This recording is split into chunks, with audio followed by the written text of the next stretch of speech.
Last weekend's flooding has proven extremely destructive, but in a much different way than when Rock Creek overtook its banks last summer. That, of course, wiped out entire homes and knocked down trees. New this morning, Q2's Diane Parker brings us an update on the efforts to get rid of all that timber and debris.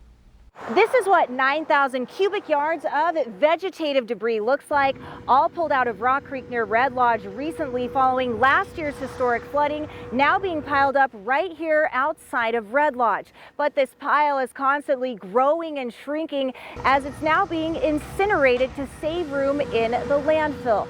All in all, up to 100,000 cubic yards is expected to be cleaned up. I'd gone to Billings for a dental appointment in the morning.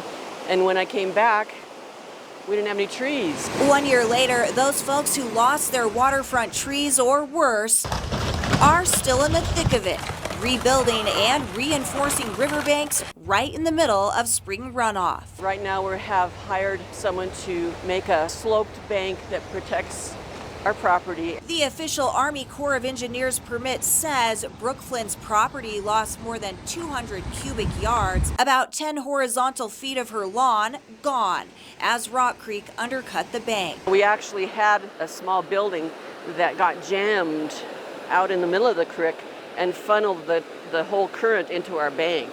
I don't think we would have had that much problem if someone's shed hadn't floated down the creek and got stuck out there. I've never seen anything like that. The aftermath devastating, but not debilitating. Multiple government agencies coming together for what so far is a $3 million cleanup project tackled by 2 traveling contractors specializing in disaster recovery across the U.S. We're finding a lot of significant debris piles from all the trees that have piled up, houses that were washed down the river, bridge, household items. Much of that now turned to ash and set to end up at the Billings Regional Landfill. So far, some 43,000 cubic yards of debris cleared from Montana's waterways. They have an excavator which has come up and down the creek and loosened debris out.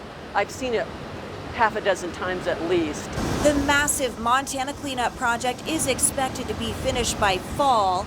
But even so, the fallout from a 500-year flood has much longer-lasting impacts, bringing out the best in humanity. I think really how the town helped each other.